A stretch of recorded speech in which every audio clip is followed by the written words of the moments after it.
So you guys are obviously here to see how we are mounting a 6.4 power stroke valence on a 2006 F250, which should be kind of a universal fit for the 99 to 07. Now there's only a handful of videos out there right now, and no one actually shows how this is done.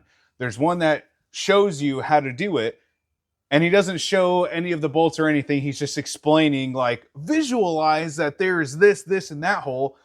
Like, no, I don't need to visualize. Point the camera at it and show me.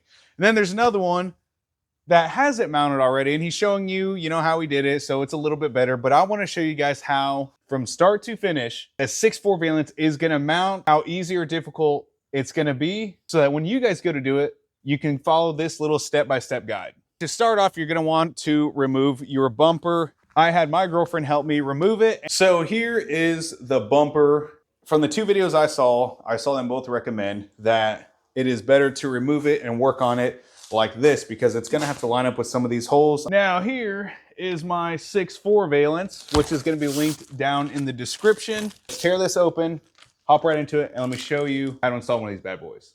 Now keep in mind, this is also my first time, so this is going to be a bit of a learning experience, but we're going to figure this out together. Now, from what I was told, you want to start from the center on these valences and work your way out, because that's how you're going to get the valence to fit around the bumper like it's supposed to be. So to find the center of your bumper, you're going to count in 6 holes. 1, 2, 3, 4, 5, 6. 1, 2, 3, 4, 5, 6. 6 is going to be the center hole, and that's how you're going to be able to tell, where you're basically centered at. So obviously this is a very dry fitment. But to find the center, obviously, it's going to be about in here. So I count 1, 2, 3, 4, 5, 6. Center there. These holes again. 1, 2, 3, 4, 5, 6. Obviously, that's the center. Looking at this one, you can see this is the dead middle right here. So that's the first hole that I'm going to line off this one right here. And obviously, you can tell that this is a center hole because it's the middle of your license plate. This is the center of the valence. This is the center of the bumper. I'm lining up. So there you go. I got both of the center holes lined up, and that's the first one we're going to go off of. I'm going to show you what to trim, because everyone says trim the bumper, but they don't really explain what. I'm assuming we're going to be cutting back on some of this stuff here and following the curvature of the bumper to make it look as factory as we can. So I'm just going to go ahead, start in the middle, run this one through right here, and tighten that one down. So then that's going to be our starting point. What I'm going to do is slowly move my way down through each hole. And then you're going to end up doing that through the whole thing and following the curvature of the bumper. Okay, since I got my first hole pre-drilled and now it's being held on, I kind of flipped it up so it's easier to see.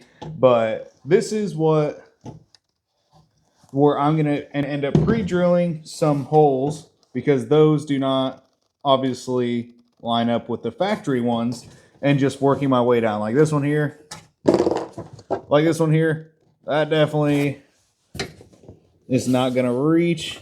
So there's my crappy little line, but there's the plastic that I'm going to trim back so we can get this as far back as we can to make it look factory.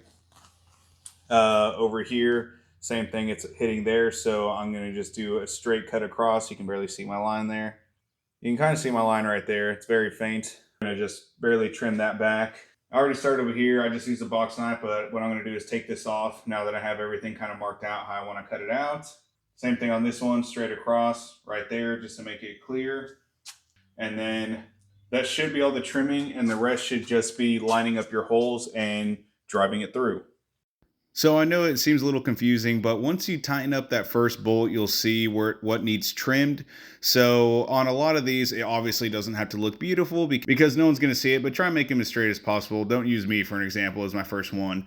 But on a lot of these, I kind of just over trimmed. It's better to over trim as long as you're not going past those holes.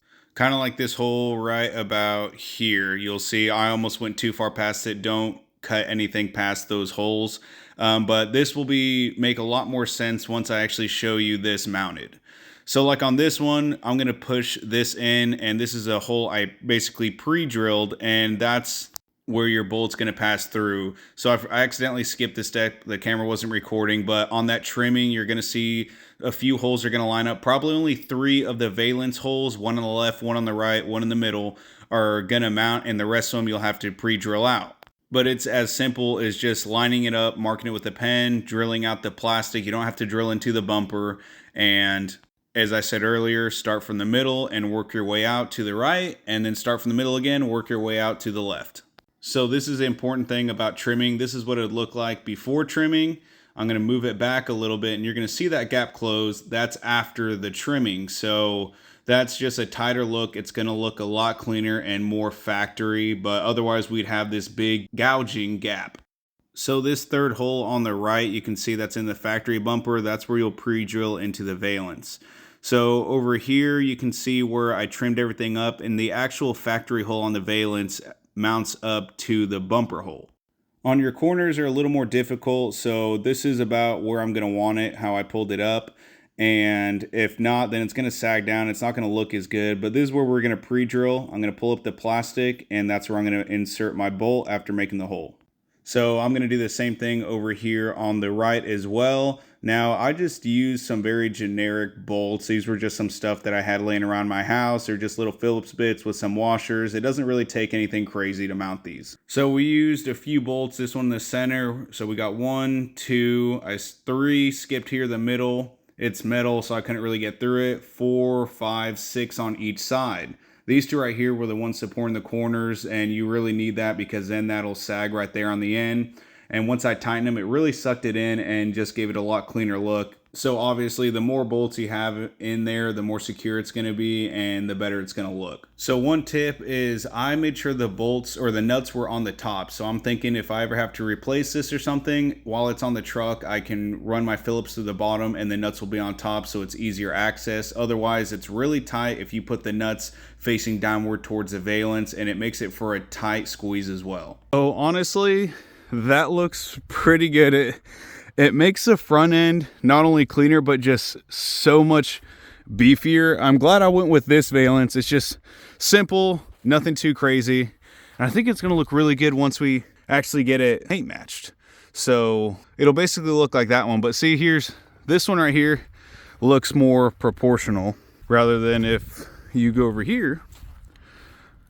It looks a little bit big. Like that is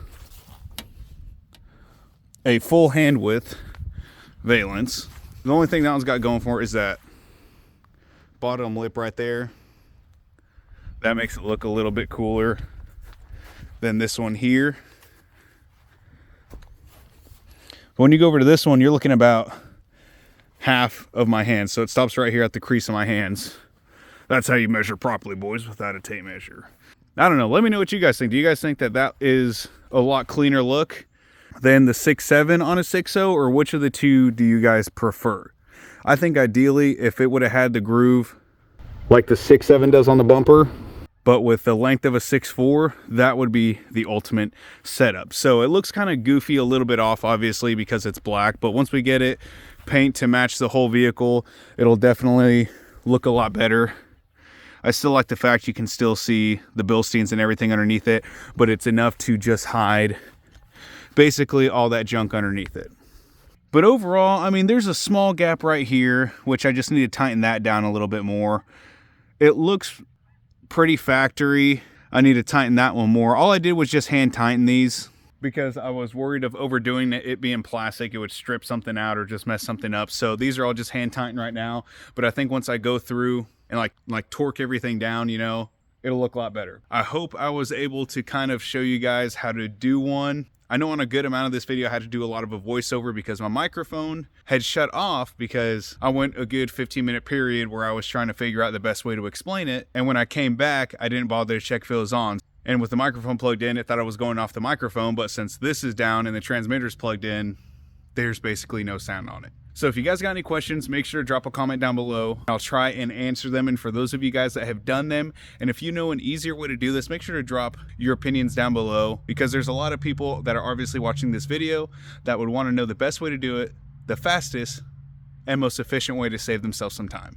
So if I was able to help you guys, let me know. And if you guys want to see more on this build, make sure you subscribe, because we're going to be throwing some wide wheels back on this. We're going to be paint matching a lot of stuff like the headlights, grill, the cowl. some windshield tint, and this truck is just gonna pop off. So stay tuned. It should be about a month, and we will hopefully have this truck done by then.